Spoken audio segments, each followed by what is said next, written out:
Assalamualaikum warahmatullahi wabarakatuh. Salam sepak bola dan selamat datang lagi di channel JP Story. Oke, di konten terbaru kali ini saya akan membahas laga Super Big Match BRI Super League pekan kedua yang mempertemukan Persita Tangerang versus Persebaya Surabaya.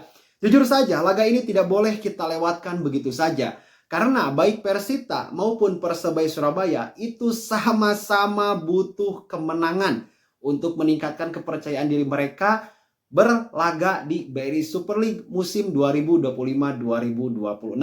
Karena kedua tim ini merupakan korban kekalahan perdana. Persita takluk 4-0 dari Persija Jakarta di pekan pertama. Lalu juga Persebaya Surabaya secara mengejutkan harus kalah oleh tim promosi yaitu PSIM Yogyakarta.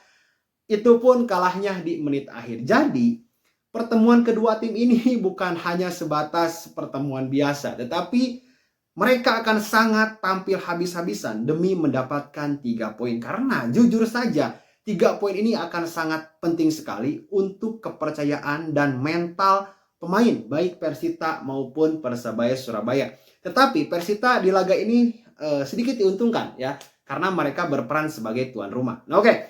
Kita lihat dulu ya dari segi Persebaya Surabaya. Nah, kekalahan dari PSIM Yogyakarta di pekan pertama itu merupakan sebuah pukulan lah untuk pelatih Eduardo Perez ya. Kenapa? Karena mereka tampil di hadapan publik sendiri ya, lalu juga mereka punya peluang ya.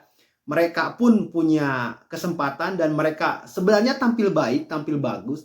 Namun sayang sekali gitu ya, keberuntungan belum memihak kepada Persebaya Surabaya di laga perdananya. Sehingga di menit 90 plus 2, artinya di babak atau perpanjangan waktu, itu harus kebobolan oleh gol dari Pidal. Ya, siapapun para pemain, pelatih, tim itu akan sangat gedek gitu ya kalau kemasukan di menit-menit akhir, apalagi ini kemasukannya di menit akhir babak kedua. Itu kan sangat sulit ya, mau disamakan waktunya mau habis gitu ya, apalagi tekanan dari supporter biasanya itu kencang sekali ya, apalagi tampil di hadapan publik sendiri. Jadi situasi yang memang tidak mudah sebenarnya untuk Persebaya Surabaya. Tetapi namanya ini juga baru awal musim, baru pertandingan pertama. Jadi ya wajar-wajar saja sih sebenarnya gitu, karena semua tim tentunya masih belum mendapatkan komposisi terbaiknya. Pelatih-pelatih pun itu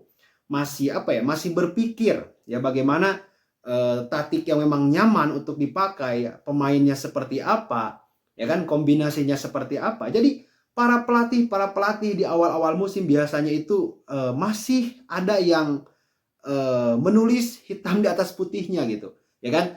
Bagaimana cara menyerang, bertahan, siapa pemain yang akan tampil terlebih dahulu, ya kan? Jika ada pemain cedera harus seperti apa. Jadi wajar-wajar saja sih sebenarnya gitu ya. Tetapi kan untuk kita sebagai supporter itu kan terkadang nggak puas gitu.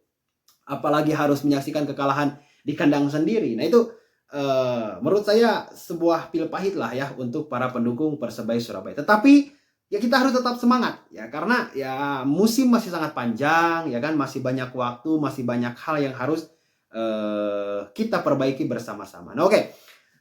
Kalau melihat secara kedalaman skuad Persebaya Surabaya di musim ini tentunya tidak kalah bagus ya seperti klub-klub yang lainnya ya kan. Di sana masih ada pemain-pemain asing khususnya yang memang sudah malang melintang di sepak bola Indonesia.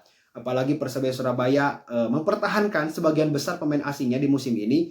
Ada Daim Dimov, lalu juga Francisco Di Pera, Bruno Moreira, ya, Gali Freitas. Meskipun baru pindah ke Persebaya Surabaya, tapi kan Gali Freitas bukan nama baru ya di sepak bola Indonesia. Lalu juga ada Jan Tumbas yang memasuki musim keduanya bersama Daim Dimov.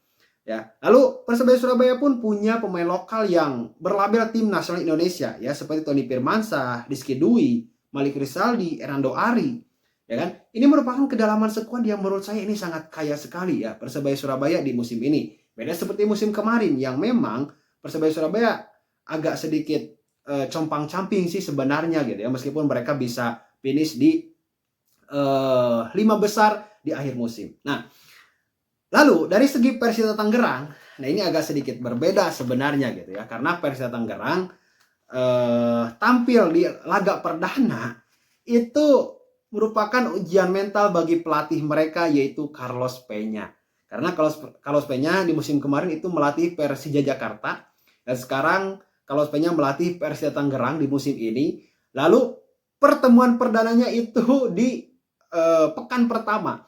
Jadi ini bukan sesuatu hal yang sangat mudah sebenarnya gitu ya untuk Carlos Peña. Meskipun kelihatan Carlos Peña pun sedikit bernafsu sebenarnya ingin mengalahkan Persija Jakarta. Tapi lagi-lagi ketika memang Persija Jakarta bermain di JIS atau di Jakarta International Stadium sebagai home base mereka, lawan-lawan itu biasanya itu terkena mental gitu. Ya kan? Karena jarak antara lapangan dan para penonton itu sangat dekat, hanya beberapa meter ya, nggak sampai 3 meter kalau nggak salah gitu. Jadi kan tekanannya itu besar sekali, pressure-nya itu tinggi sekali gitu. Jadi nggak mudah untuk pemain bisa tampil tenang, ya kan? Di bawah tekanan dari supporter lawan.